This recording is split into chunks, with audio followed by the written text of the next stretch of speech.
જુનાગઢના શોભાવડલા નામના ગામની અંદર એક ધાર્મિક પ્રસંગ યોજાય છે. એક મંદિરનો ખાતમુહૂર્ત પ્રસંગ હતો. આ પ્રસંગ એટલા માટે અ, દરેક સામાન્ય પ્રસંગ જેવો નહોતો, કારણ કે આ જે ધાર્મિક પ્રસંગ હતો એ પ્રસંગમાંથી હવે એક નવી રાજકીય ચર્ચાએ સ્વરૂપ લીધું છે. અને રાજકીય ચર્ચાએ સ્વરૂપ લેવાનું કારણ એ છે કે આજે મંદિરનું ખાતમુહૂર્ત કાર્યક્રમ યોજાયો હતો. એની અંદર આમ આદમી પાર્ટીના ધારાસભ્ય ગોપાલ ઇટાલિયા અને ભારતીય જનતા પાર્ટીના પૂર્વ મંત્રી રહી ચૂકેલા જવાહર ચાવડા બંને એક સાથે જાહેરમાં હવે જોવા મળ્યા છે.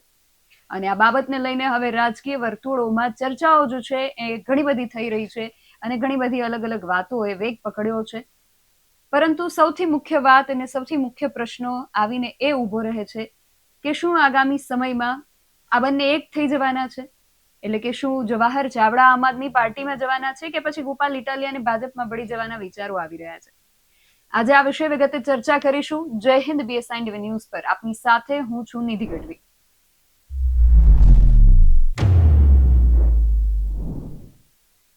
જવાહર ચાવડા અને ગોપાલ ઇટાલિયા બંનેને એક સાથે હવે જાહેર મંચ પર જ્યારથી લોકોએ જોયા છે એને લઈને અનેક તર્કો વિતર્કો સર્જાઈ રહ્યા છે. અને સૌથી મોટો પ્રશ્ન એ ઉઠી રહ્યો છે કે શું આગામી સમયમાં બંને એક થવાના છે?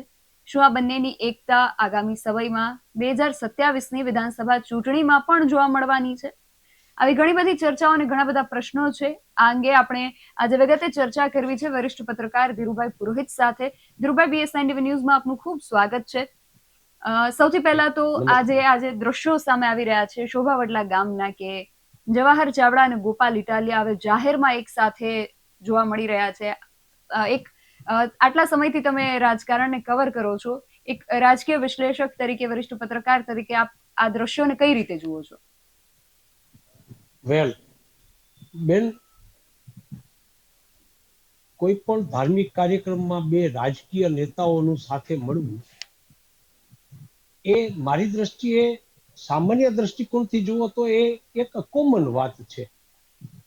પણ અત્યારે જ્યારે સૌરાષ્ટ્રની રાજનીતિમાં અને ખાસ કરીને જુનાગઢ જિલ્લો કે દક્ષિણ સૌરાષ્ટ્રમાં એક એવા બે નેતાઓ સાથે મળીને બેસીને વાતો કરે છે, એ ઘટના ક્યાંક ને ક્યાંક લોકોનું અને રાજકીય નિરીક્ષકોનું ધ્યાન તો ખેંચે છે. એ વાતમાં તમે સાચા છો.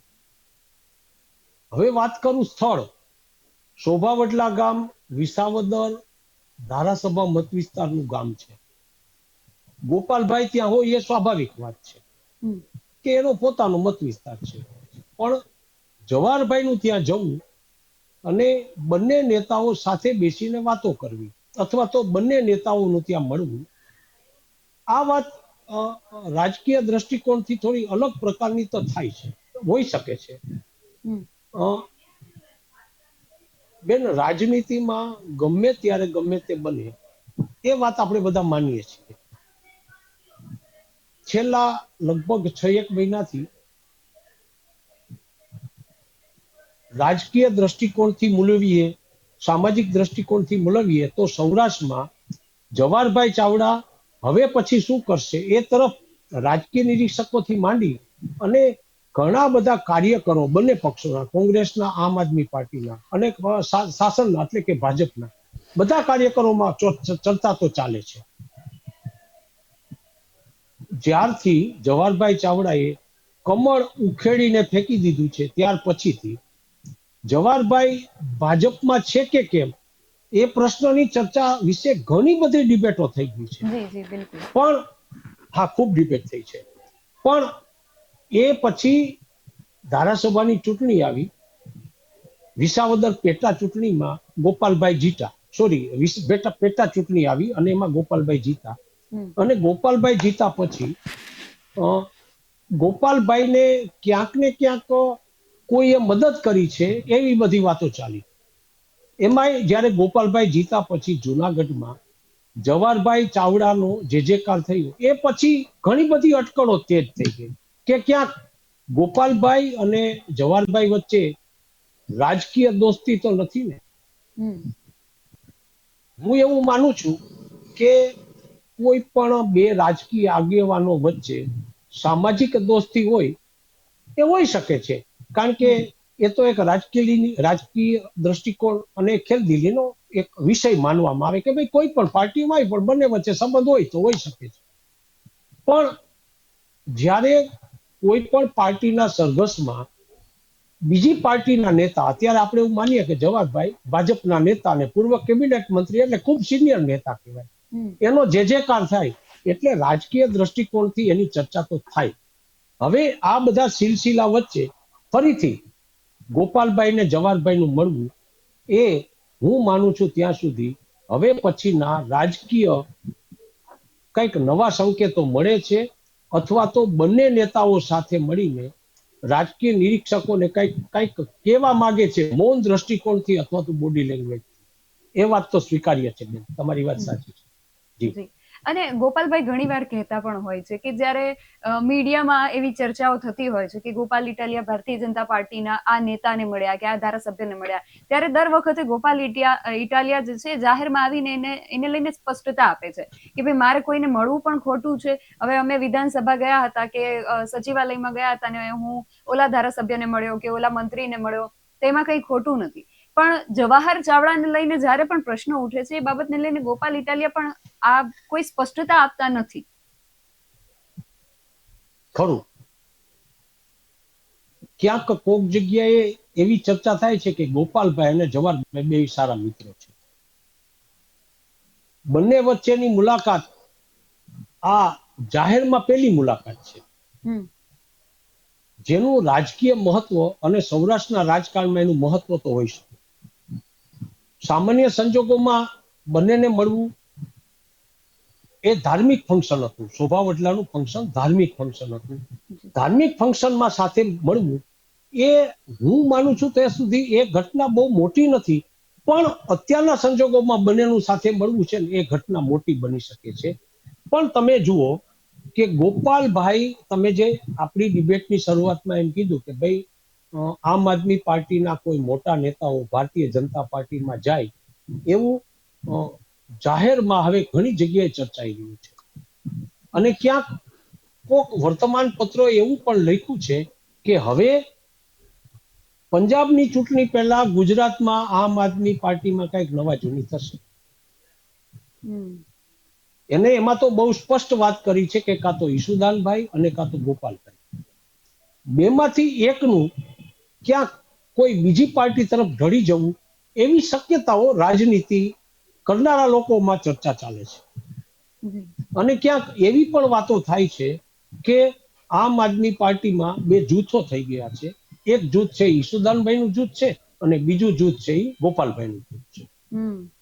હા, એ વાત સ્વીકાર્ય છે કે ઈશુદાનભાઈ અને ગોપાલભાઈ બે આમ આદમી પાર્ટીના વગદાર અને મજબૂત અને ખાસ કરીને બંનેને સારું એવું જન સમર્થન મળે એવા મોટા કદના નેતાઓ તો છે. અને રાજનીતિમાં ધીરુભાઈ એક વાત એ પણ છે કે ગોપાલ ઇટાલિયા જ્યારે વિસાવદરની પેટા ચૂંટણી લડ્યા ત્યારે પણ એવી ચર્ચાઓ થઈ કે જવાહર ચાવડાએ એમને પાછળથી ટેકો આપ્યો છે, કેમની મદદ કરી છે. પછી હમણાં જ સ્થાનિક સ્વરાજ્યની ચૂંટણીમાં કણજા બેઠક ઉપર જ્યારે આમ આદમી પાર્ટીના ઉમેદવાર વિજેતા થયા ત્યારે એમના વિજય સરઘસમાં પણ જવાહર ચાવડાના જય ઘોષના નારા લાગ્યા, એટલે ત્યારે પણ ચર્ચા થઈ કે જવાહર ચાવડાએ ટેકો આપ્યો હશે. પરંતુ અત્યાર સુધી આ બધું જે છે એ પડદાની પાછળ કદાચ થતું હોય તો થતું હતું. પણ હવે આ બંને જે રાજકીય આગેવાનો છે, ગોપાલ ઇટાલિયા હોય કે જવાહર ચાવડા હોય, એ ખૂબ ઊંડું રાજકારણ જાણે છે. અત્યાર સુધી જે વાતો પડદાની પાછળ થતી હતી હવે એને જાહેર મંચ ઉપર મને એવું લાગે છે કે કદાચ એ જાણી જોઈને લાવ્યા હશે. તમને શું લાગે છે? વાત સાચી છે. જો બેન ગોપાલ ઇટાલિયા સૌરાષ્ટ્રના એક સફળ રાજકીય નેતા તો માનવા પડે, કારણ કે વિસાવદરની અંદર એને ભારતીય જનતા પાર્ટીના કદાવર નેતાને હાર આપી છે. એટલે ગોપાલભાઈ જીતા છે અને ધારાસભ્ય છે અને સૌરાષ્ટ્રના હવે આમ આદમી પાર્ટીના મોટા કદના નેતા છે, એ વાત તો સ્વીકારવી પડશે બેન આપણે. એવી જ વાત આવશે જવાહરભાઈ. જવાહરભાઈ માણાવદર વિસ્તારમાંથી એની શરૂઆતની કારકિર્દીમાં મોટા કદના નેતાને હરાવીને નાની ઉંમરમાં માણાવદરના ધારાસભ્ય બન્યા પછી સતત 4 વાર એ ધારાસભ્ય બન્યા છે માણાવદરમાં. પછી એ ભાજપમાં આવ્યા, પેટા ચૂંટણી આવી, ફરીથી જીતીને કેબિનેટ મંત્રી બન્યા. આ બધી ચીજોમાં ક્યાંક જવાહરભાઈએ માણાવદર વિસ્તારમાં પોતાનું એક વર્ચસ્વ એવું ઊભું કર્યું છે કે ત્યાં જવાહરભાઈ એક નેતા તરીકે એને સ્વીકારવા તો પડે, કોઈ પણ પાર્ટીએ, ભાજપ હોય, આમ આદમી પાર્ટી હોય કે કોંગ્રેસ હોય.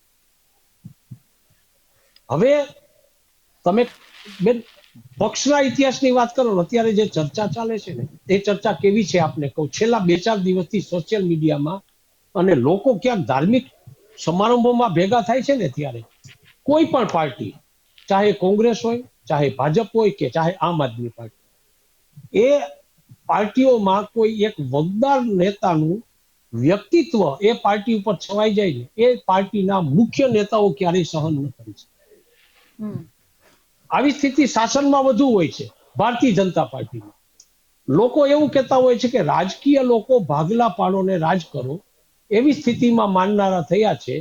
ત્યારે થોડાક દિવસ પહેલા જ્ઞાતિઓના સંમેલનોમાં અમારે રિપોર્ટ તરીકે જવાનું થતું હોય છે.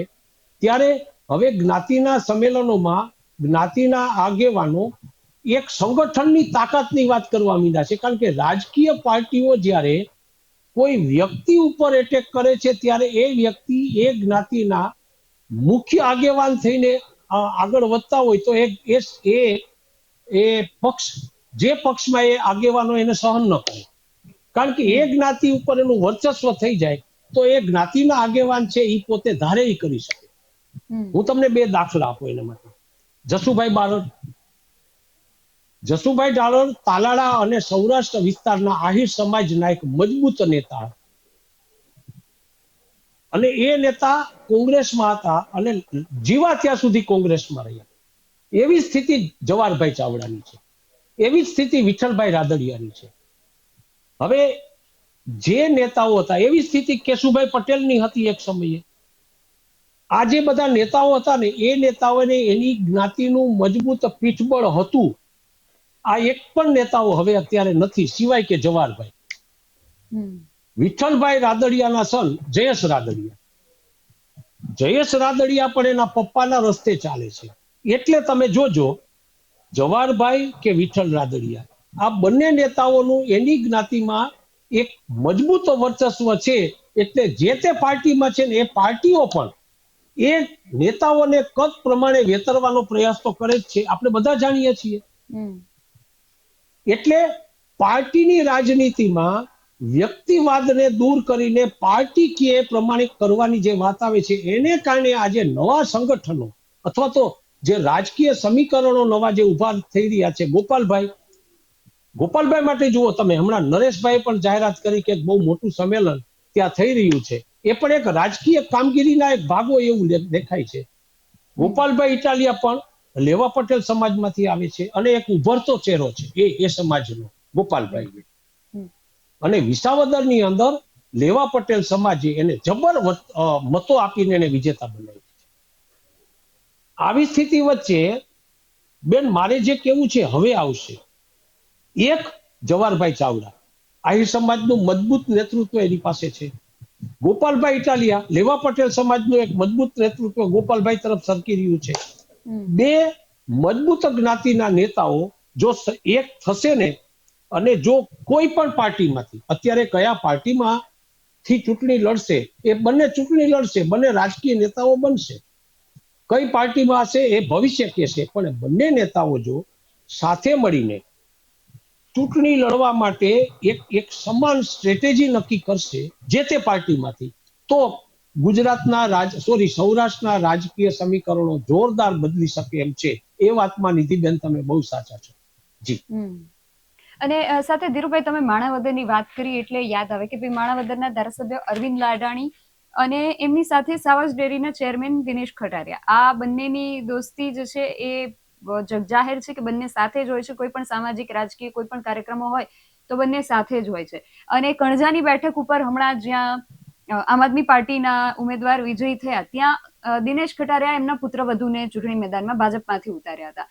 પછી જ્યારે ચૂંટણી આમ આદમી પાર્ટીના ઉમેદવાર જીતે છે ને એમના વિજય સરઘસમાં જવાહર ચાવડાના જય ઘોષના નારા લાગે છે ત્યારે દિનેશ કટારિયાનો જે આક્રોશ આપણે સૌએ જોયો કે મીડિયામાં પણ અહેવાલો આવ્યા કે એમણે સીધી જ જવાહર ચાવડાને ચેલેન્જ આપી દીધી. હવે ભારતીય જનતા પાર્ટીની અંદર આ અંદરો અંદરના ડખા થાય છે, છતાં શિસ્તબદ્ધ કહેવાતી પાર્ટી કેમ એમના અંદરો અંદરના ડખા જે જાહેર મંચ ઉપર થઈ રહ્યા છે એને લઈને કોઈ પગલા નથી લઈ રહી? શું લાગે છે એનું શું કારણ હોઈ શકે? નિધિબેન, તમને આટલી નાની ઉંમરે રાજનીતિમાં આવા પ્રશ્નો બહુ ઊંડાણપૂર્વકના પૂછવા મને એવું લાગે છે તમને હું ખાસ અભિનંદન આપું બેન. ખૂબ સરસ રીતે તમે સૌરાષ્ટ્રની રાજનીતિમાં માહેર થઈને એક સારા પત્રકાર તરીકે વાત કરી રહ્યા છો. જે રીતે દિનેશભાઈ ખટારિયા અને અરવિંદ લાડાણી, હું માનું છું એ પ્રમાણે બંને ભારતીય જનતા પાર્ટીમાં છે અત્યારે. અરવિંદભાઈ લાડાણી તો તમે જાણો છો કે કોંગ્રેસમાંથી ભાજપમાં આવ્યા પછી એ અત્યારે માણાવદરના ધારાસભ્ય છે. પણ બંને લોકો સાથે મળીને ક્યાંક ને ક્યાંક જવાહરભાઈને પડકાર ઉભો કરી રહ્યા છે. જવાહરભાઈ માટે ભારતીય જનતા પાર્ટીના આવા નેતાઓ, જે નેતાઓ ક્યાંક ને ક્યાંક નાનું મોટું જન સમર્થન મેળવીને જવાહરભાઈને ચેલેન્જ કરી રહ્યા છે, એ વાત તો માનવી પડે એમ છે. પણ જવાહરભાઈ, દિનેશભાઈ અથવા તો અરવિંદ લાડાણી, આ જે ટ્રાયેંગલ ની અંદર જો વાત કરું તો જવાહરભાઈ છે ને એ પામેલા નેતા છે બેન. રાજનીતિમાં કસાયેલા અને ઘડાયેલા નેતા છે. હા, અરવિંદભાઈ કે પેલા બીજા નેતાનું નામ તમે, દિનેશ ખટારિયા, બંનેને ભારતીય જનતા પાર્ટીના ઉપર કક્ષાના નેતૃત્વનું સમર્થન છે, એટલે એના આશીર્વાદની સાથે એ બોલી રહ્યા છે. અને કદાચ એ રાજનીતિ કરે તો એનો અધિકાર છે, ભલે કરે. પણ જવાહર ચાવડાની લોકપ્રિયતા માણાવદર પંથકથી માંડી, જુનાગઢ પંથકથી માંડી અને દક્ષિણ સૌરાષ્ટ્રના ઘણા બધા વિસ્તારોમાં એક પામેલા નેતા તરીકેના, એક કસાયેલા કાર્યકરની, કસાયેલા નેતા તરીકેની એક નામના છે. હવે આ યુદ્ધ લાંબુ તો ચાલશે, કારણ કે રાજનીતિમાં બે નેતાઓ લોકપ્રિય થવા માટે સામસામા એકબીજાને કાપતા હોય, અથવા તો એકબીજાની લોકપ્રિયતાને ઘટાડવા માટે, અથવા તો પ્રજા માનસને બીજી દિશામાં વાળવા માટેના પ્રયત્ન કરતા હોય, તે તો વર્ષોથી ચાલતી આવતી એક પ્રક્રિયા છે. કેટલાક સમીકરણો એવા બને છે જે સમીકરણોના સંકેતો અત્યારથી 2027ની ચૂંટણી માટે અમને સ્પષ્ટ દેખાય છે. તમે જે બંને નેતાઓ કીધા એ કદાચ માણાવદર ધારાસભા મત વિસ્તારમાં ભાજપના ઉમેદવાર પણ હોઈ શકે છે. અરવિંદભાઈ લાડાણી રિપીટ પણ થાય. દિનેશભાઈ કટારિયા આહિર સમાજના નેતા છે અને ભાજપ તરફથી એને પૂર્ણ આશીર્વાદ મળ્યા છે. અને એની પાછળ બેકગ્રાઉન્ડમાં જુનાગઢ જિલ્લાના અને સુરતના અને સૌરાષ્ટ્રના કેટલાક નેતાઓનું મજબૂત બેકગ્રાઉન્ડ એને મદદ થાય છે. એટલે સૌરાષ્ટ્રની રાજનીતિમાં 2027ની ચૂંટણી ખૂબ રસપ્રદ તો બનશે બેન. અને ધીરુભાઈ, તમે જે રીતે પડકારની વાત કરી કે અરવિંદ લાડાણી અને દિનેશ ખટારિયા જવાહર ચાવડાની સામે આમ પડકારથી ઉભા છે, તો મારો પ્રશ્ન એ છે કે જવાહર ચાવડામાં આ બંને બે લોકોના પડકાર ઝીલવાની મજબૂતી કેટલી? મજબૂતી છે. કેમ મજબૂતી છે એ બતાવું. અત્યારે એક તો જ્ઞાતિ જાતિનું રાજનીતિ છે ને હવે અત્યારે પૂર્ણ કક્ષાએ પહોંચી છે. પેલા હતી એના કરતા અત્યારે જ્ઞાતિ જાતિની જે રાજનીતિ છે ને એ ખૂબ ખૂબ ચાલે છે. ખૂબ અત્યારે આહિર સમાજમાં જવાહરભાઈ એક એવા નેતા છે કે જેનું સારું એવું વર્ચસ્વ અથવા તો એક સારી એવી એના પ્રત્યે લોકચાહના આહિર સમાજમાં છે. જવાહરભાઈ જ્યારે માણાવદર પંથકની એટલે માણાવદર ધારાસભા મતવિસ્તારની ચૂંટણી લડતા ને એ સમય દરમિયાન અમે પત્રકારોને એમનું રિપોર્ટિંગ કરવા માટે ક્યાંક ને ક્યાંક સમાચાર લેવા માટે જવું પડતું. આવા સમયે અમે જોયું છે કે એ વખતના નેતાઓ જે રીતે રાજનીતિ કરતા હતા ને એ રાજનીતિ જવાહરભાઈએ કરેલી છે અને જવાહરભાઈ એ સમયની રાજનીતિને લઈને અત્યારે ચાલી રહ્યા છે. જવાહરભાઈ માણાવદર પંથકમાં ફક્ત આહિર સમાજના નેતા હોય એવું માનનારા લોકોની સંખ્યા ઓછી છે. જવાહરભાઈ માણાવદર પંથકના લગભગ સમાજના નેતા છે ને એવું માનનારાઓની સંખ્યા વધુ છે. કારણ કે જવાહરભાઈની રાજનીતિ કોઈ પણ ગામમાં જશે ત્યારે કોઈ એક નેતાને ત્યાં નથી જતા, પણ એ ગામના ચોરે બેસીને ચા પીવી, એ ગામના સારા માઠા પ્રસંગોની જઈને જે ઘરમાં ક્યાંક અનિચ્છનીય બનાવ બન્યો હોય અથવા તો જે ઘરની અંદર ક્યાંક મૃત્યુ થયું હોય, એ મૃત્યુ થયું એને ત્યાં જઈને એ પરિવારને આશ્વાસન આપવું, ક્યાંક સારા પ્રસંગોની અંદર એ પરિવારમાં જઈને આગળ બેસીને એ વર કન્યાને આશીર્વાદ આપવા. આ રાજનીતિ છે ને એ રાજનીતિ સૌરાષ્ટ્રની ખૂબ મહત્વની રાજનીતિ છે અને એને આપણે કાઠિયાવાડી ભાષામાં વ્યવહાર કહીએ છીએ. એટલે હું એમ કહું કે જવાહર ચાવડા છે ને એ વ્યવહારુ ધારાસભ્ય છે. અરવિંદ લાડાણી એક સાદગી અને એ વિસ્તારમાં એક સિમ્પલ નેતા તરીકેની છાપ છે. એટલે અરવિંદ લાડાણી એકવાર ધારાસભા લડી ચૂક્યા છે, એને જનસમર્થન હાંસલ થયું છે, એ વાત સાચી. પણ દિનેશભાઈ ખટારિયાને હજી ચૂંટણી લડવાની બાકી છે. દિનેશભાઈ સાવજ ડેરીના ચેરમેન છે અને દિનેશભાઈને પણ એના સમાજમાંથી ક્યાંક ને ક્યાંક ટેકો મળે છે, એ વાત પાકી. પણ હજુ એને ચૂંટણીમાં ઉભા રહીને લોક સમર્થન મેળવીને એક લોકોના નેતા તરીકે આવવાનું બાકી છે. આવી સ્થિતિ વચ્ચે મારે કેવું પડે કે બંને નેતાઓ સાથે મળે તોય જવાહરભાઈ એક આયોજિત રીતે, બીજું રાજનીતિમાં બેન ફાઇટ કરવી કે જાહેરમાં બોલવું એ વિજેતાપણું નથી. રાજનીતિમાં તો તમારે સોગઠા ગોઠવવા પડે, જ્ઞાતિ જાતિના સોગઠા. ક્યાંક કોઈ સામે પક્ષે જે ઉમેદવાર ચૂંટણી લડતો હોય એ ચૂંટણીમાં ઓછામાં ઓછા મતથી એ જીતે અથવા તો એ હારી જાય. આ બધી વાતોના સોગઠા ગોઠવવા માટે જવાહર ચાવડા ખૂબ માહેર છે. જવાહરભાઈને તમે પત્રકાર તરીકે તમે પૂછો ને કે તમે અત્યારે કઈ પાર્ટીમાં છો, એ જવાબ નહીં આપે. આપણે બધા એને ભારતીય જનતા પાર્ટીમાં માનીએ છીએ અને આજે પણ જવાહરભાઈ ભારતીય જનતા પાર્ટીમાં જ છે. કારણ કે પાર્ટીએ હજુ એની સામે કોઈ પગલા ભર્યા નથી અથવા તો ઘણી બધી જગ્યાએથી એની સામે પગલા ભરવા માટે માગણી ઉઠ્યા પછી પણ પાર્ટી વ્યૂહાત્મક રીતે જવાહરભાઈને ક્યાંક ને ક્યાંક અત્યારે પાર્ટીમાં નથી એવું નથી કહેતા. એટલે લોકોમાં પણ ક્યાંક એવી ગેરસમજ અથવા તો સમજ છે કે જવાહરભાઈને ક્યાંક પાર્ટીના એકાદ જૂથનો અથવા તો કોઈ મોટા જૂથનો ટેકો તો, મોટા નેતાનો ટેકો તો નથી ને. આવી વાતો સૌરાષ્ટ્રની રાજનીતિમાં ચાલતી હોય છે. એટલે તમે જે પ્રશ્ન કર્યો છે એ પ્રશ્ન અત્યારે સ્પષ્ટ રીતે એ પ્રશ્નનો જવાબ દેવો અઘરો છે. પણ હું એમ માનું છું કે જવાહરભાઈ 2027માં પોતાની રાજનીતિ તો કરશે. લોકો એવું કહે છે કે જવાહરભાઈ પોતે ચૂંટણી લડે, જવાહરભાઈના દીકરા રાજ ચાવડા ચૂંટણી લડે અથવા તો જવાહરભાઈના પત્ની બેન પણ કદાચ ચૂંટણીના મેદાનમાં આવે. અને બીજું, કુશળ રાજકારણી છે એટલે અત્યારે પાના પણ નહીં ખોલે. અમે પત્રકારો વારંવાર એને પ્રશ્નો પૂછીએ, ક્યાંક જાહેર સમારંભમાં મળી જઈએ કે જવાહરભાઈ હવે તમે તમારી હવે પછીની રાજનીતિ શું છે, એના પગલા શું છે તો અમને કહો. એ હસીને અમારી સાથે વાતો કરશે, અમને જવાબ નથી આપતો. એટલે સૌરાષ્ટ્રની રાજનીતિમાં ક્યાંક દિશા બદલાઈ રહી છે. જવાહરભાઈ અને ગોપાલભાઈ સાથે મળ્યા પછી રાજનીતિમાં કંઈક નવા જૂની બનવાના સંકેતો તો દેખાય છે. જી જી બિલકુલ. તો સૌથી મોટો અને મહત્વપૂર્ણ પ્રશ્ન ધીરુભાઈ એ કે આ ફેરફાર તમને લાગી રહ્યો છે કે કંઈક ફેરફાર થશે સૌરાષ્ટ્રની રાજનીતિમાં, તો શું લાગે છે ગોપાલ ઇટાલિયા હવે ભાજપનો ખેસ જવાહર ચાવડાના હાથે ધારણ કરશે કે પછી જવાહર ચાવડા આમ આદમી પાર્ટીનું સાવરણો પોતાના હાથમાં પકડવા જશે?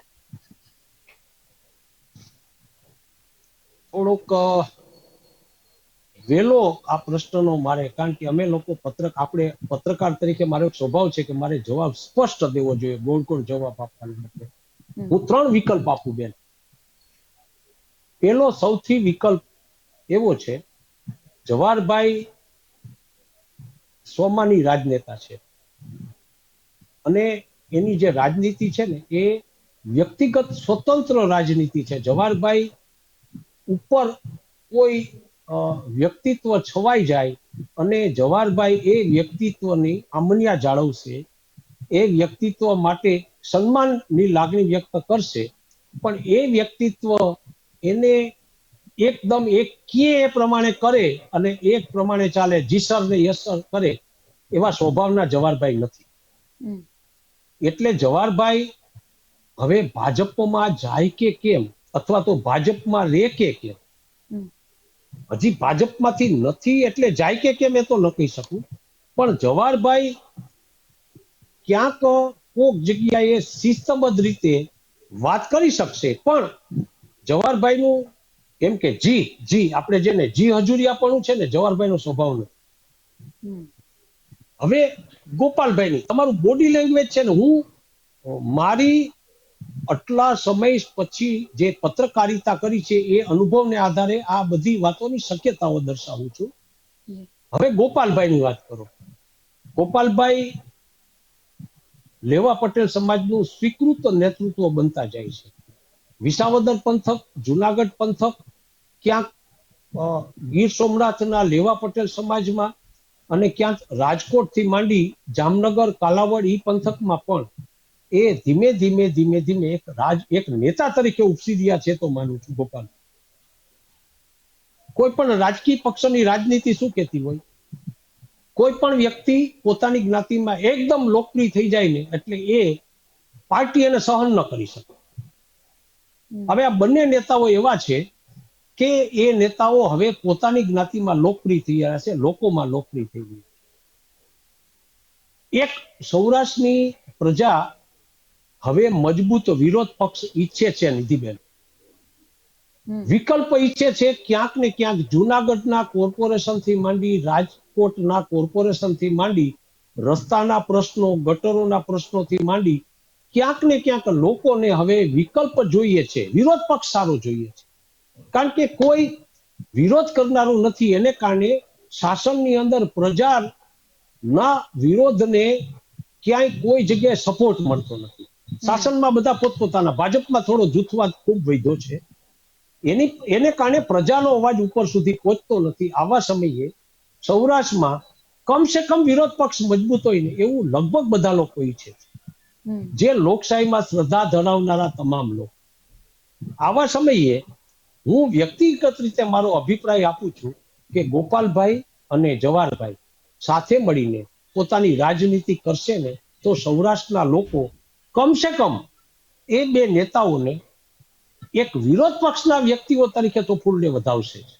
કારણ કે વિરોધ કરનારા લોકો પણ હવે ઓછા થઈ રહ્યા છે રીતિબેન પાર્ટીઓમાં. કોંગ્રેસ તમે જુઓ તો જે છેલ્લે સ્થાનિક સ્વરાજ્યની ચૂંટણીઓમાં કોંગ્રેસ જે એનો જે જનાધાર હતો એ મૂળભૂત જનાધાર ઘટ્યો છે. એ જનાધાર માંથી ઘણો બધો જનાધાર આમ આદમી પાર્ટીએ લઈ લીધો છે. આમ આદમી પાર્ટી ધીમે ધીમે ધીમે કરતા કરતા પણ ક્યાંક એક વિરોધ પક્ષનું સ્થાન તો નથી લઈ લેતી ને એવા સવાલો વારંવાર સોશિયલ મીડિયામાં આવે છે. આવી સ્થિતિ વચ્ચે ગોપાલભાઈ અને જવાહરભાઈ જો સાથે થાય તો મારી દ્રષ્ટિએ લોકશાહી માટે એક આદર્શ ઉદાહરણ તો બની રહેશે. જે શાસનમાં આવે હવે પછી એમાં ઘણીવાર એવું બને કે ભારતીય જનતા પાર્ટીનો વિકલ્પ શોધવા માટે લોકો ક્યાંક ને ક્યાંક ગોપાલભાઈ તો ભારતીય જનતા પાર્ટીનો વિકલ્પ અત્યારે છે જ આમ આદમી પાર્ટીમાં, પણ જવાહરભાઈ અત્યારે ભાજપમાં છે એવું આપણે બધા માનીએ છીએ. એવા સમયે જો જવાહરભાઈ અને ગોપાલભાઈ સાથે થાય અને બંને મળીને ક્યાંક વિરોધ પક્ષના એક સ્થાપિત નેતા તરીકે સ્થાન મેળવે તો સૌરાષ્ટ્રની પ્રજા માટે અને ગુજરાત માટે પણ હવે પછી એક નવી રાજનીતિની દિશા ખુલશે, એ વાત તો પાકી છે બેન. તો ધીરુભાઈ, તમે જે રીતે વાત કરી એના ઉપરથી હવે એક નવો પ્રશ્ન એ ઉપજે કે જો આ બંને સાથે મળીને વિરોધ પક્ષના નેતા તરીકે આગળ વધે તો એ લોકશાહી માટે એ ફાયદાકારક થઈ શકે. પણ પ્રશ્ન સાથે એ પણ ઉઠે છે કે જો આ બંને સાથે આવીને વિરોધ પક્ષના નેતા તરીકે કામ કરે તો એ ઈશુદાન માટે કેટલું નુકસાનકારક સાબિત થઈ શકે? ઈશુદાનભાઈ એ આમ આદમી પાર્ટીના પાયાના પથ્થર છે. ઈશુદાનભાઈ આમ આદમી પાર્ટી માટે જાત ઘસી નાખી છે. એક લોકપ્રિય નેતા તરીકે હું આજે પણ એને સન્માન આપું છું. પણ સોશિયલ મીડિયામાં અને પ્રિન્ટ મીડિયામાં અને ઇલેક્ટ્રોનિક મીડિયામાં ક્યાંક અહેવાલો આવ્યા છે કે આમ આદમી પાર્ટીમાં પણ હવે ક્યાંક જૂથબંધી શરૂ થઈ ગઈ છે. જો ઈશુદાનભાઈ આમ આદમી પાર્ટીમાં જ રહેશે તો હું માનું છું એની લોકપ્રિયતા વધશે. પણ ક્યાંક સંભળાય છે કે ઈશુદાનભાઈ અને ગોપાલભાઈ હવે એક થાળીમાં ઓછા જમે છે. સમજી ગયા ને બેન? એક થાળીમાં ઓછા જમતા હોય એવી વાતો, અફવાઓ આવી છે. હજી કોઈ સત્તાવાર આ વાતને સમર્થન નથી મળતું. એક થાળીમાં સાથે જમનારા બે મિત્રો હવે અલગ અલગ થાળીઓમાં અલગ અલગ ભોજન જમે છે એવી રાજકીય દ્રષ્ટિકોણથી વાત આવે એ રાજકારણની દ્રષ્ટિએ યોગ્ય તો નથી. જે પાર્ટીનો ખેસ પહેરીને તમે એક સાથે ચૂંટણી લડો, એક સાથે તમે વિજેતા થાવ, એના પછી ફક્ત ને ફક્ત તમારી પોતાની એક રાજકીય કારકિર્દી બનાવવા માટે અથવા તો તમારી મહત્વાકાંક્ષાને કારણે તમે સામસામે જાઓ અથવા તો કોઈ એક નેતા કોઈ બીજી પાર્ટીમાં જાય, આ દ્રષ્ટિ બરાબર તો કહેવાય નહીં. એવું લાગે છે કે બેમાંથી એક ભારતીય જનતા પાર્ટીમાં જશે, ભાજપમાં જશે. અને મજબૂત શક્યતાઓ ઈશુદાનભાઈની અત્યારે લોકો કે છે, હું નથી કહેતો, લોકો એમ કે છે કે ઈશુદાનભાઈ ની કોની લાગણી ભાજપમાં છે.